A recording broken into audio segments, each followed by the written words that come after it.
Good morning, good afternoon, or good evening. Whatever time it is when you hear this message, I pray that you're poised to receive, to accept, and to respond to words of wisdom. Ashe. Listen, just because somebody is from Nigeria, that does not make them knowledgeable. And then just because somebody from Nigeria is knowledgeable, that does not make that person honest. It does not make that person sincere. It does not mean that that person is genuinely concerned with your well-being.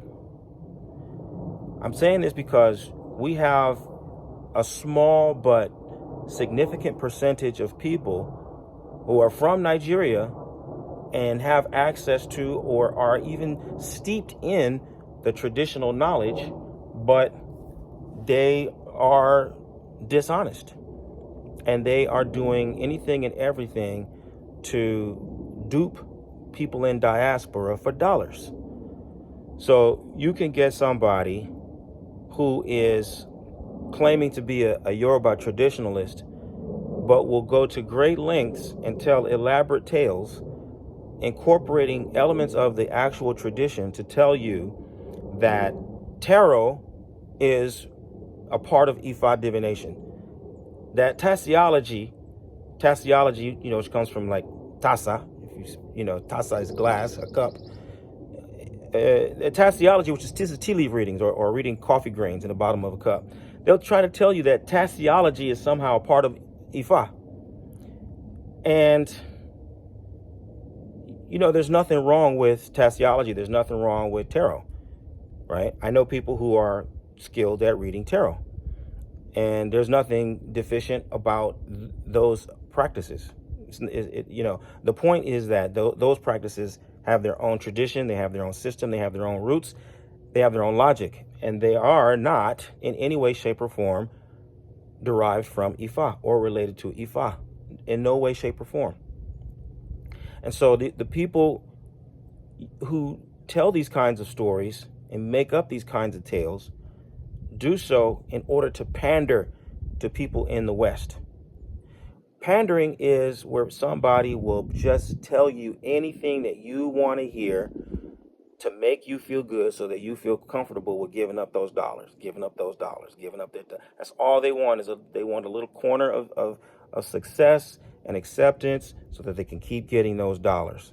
But in the process, they are poisoning the well of tradition, because it creates just enough chaos and confusion amongst the genuine seekers so that people don't know how to discern what's real and what's false. And then by the time, one wave of people is waking up and coming out of the fog, another wave is walking into this big fog bank of falsehood and deception. And so it creates a climate wherein people who are actually presenting the culture and the tradition in an authentic and correct way have to contend with helping people unlearn things that were lies, and they're credible lies because they were told to them by a person in Nigeria, right? A person who appears to have some command of the language and the tradition, just enough for them to spin a tale. It reminds me of a verse of Ifa. This isn't new. I'm talking about it in terms of the United States and Nigeria, but this is as old as time itself, as old as the tradition itself. There's a verse of Ifa that tells us of the time when the knowledgeable soothsayers, the erudites, and the astrologers and Oromila all were called to the palace of the king.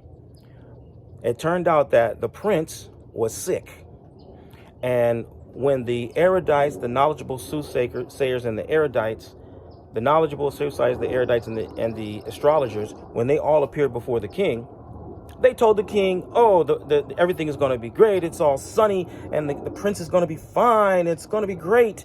And what you need to do is sacrifice one of your nice velvet gowns." The other one came and said, "Oh, it's going to be great. You need to sacrifice some of your elaborate beads. It's going to be great. You need to sacrifice some of your cattle." The king was happy. He was elated. Only Arumila came up. He says, "With all due respect, Kabiyesi, Your Highness, the message that Ifa says is not good. I know what they have told you, but that isn't what the reality is. The reality is death is looming here in the palace, and if you don't make the proper sacrifice and keep the proper observances, the prince is going to die. Well, all the others laughed. Ah, Robela. Da, da, da. What does he know? The king went with the panderers. He liked what they said. It was sweet to his ear. And he gave them the fabric and the cattle and the expensive beads, which they took for themselves, and they went home. Boom, within 3 days' time, the prince died. And then the king was sad. But his sadness quickly turned to rage because he remembered that these people had lied to him. They were pandering to him. They were blowing sunshine all day long. And he remembered, it was only Oromila who told me the truth, who gave me the reality of the situation. And so he had the royal cooks to chop the prince up into nice small cutlets, put him into a pot, season it up deliciously, and assemble the best drinks and other condiments for the dinner, and invited everybody back. On this day before Oromila went, he cast Ifa again. Ifa says, Oromila, on this day, you're going to go out and you're going to meet some important personages. But Oromila, you need to eat at home, and you need to not eat any when you go out. You need to fast. Oromila, you're going to fast today. And so Oromila made his sacrifice, and then he went to the palace. When he got there and they offered him food and drink, Oromila says, thank you, but no thank you. I'm fasting today. I cannot eat. And so when the erudites, the knowledgeable soothsayers, and the astrologers got there, and they saw this elaborate feast, they thought, oh, the king is about to, bless us some more because things have gone exactly as we said. And we're proving this Oromila wrong. So they sat down and they started to eat and they started to drink and the whole 9 yards. And then finally someone says, well, Your Highness, where is the prince? Bring him out. And the king said, the prince, you don't recognize him? They said, recognize the prince where? He's in your belly. You've been eating stew made from the prince's flesh all night long. They started to vomit all over the place. Ifa is telling us that sometimes what you need to hear is not going to make you immediately happy. It's not going to be like sweet in the beginning, but it's something that you need to hear in order to recover. It's what you need to hear in order to actually deal with the reality of the situation. You need to face reality, right? And so I want to urge you to go to the sacred text. How do you get the reality? You get familiar with the sacred text.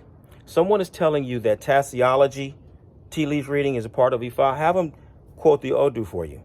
Someone is telling you that astrology is a part of Ifa. Have them recite the Odu for you. Someone is telling you that aromatherapy is a part of Ifa. Have them recite the Odu for you. Have them explain it to you in terms of the Orthodox tradition. Where are you getting this from? Because they want you to believe something because they say that is true.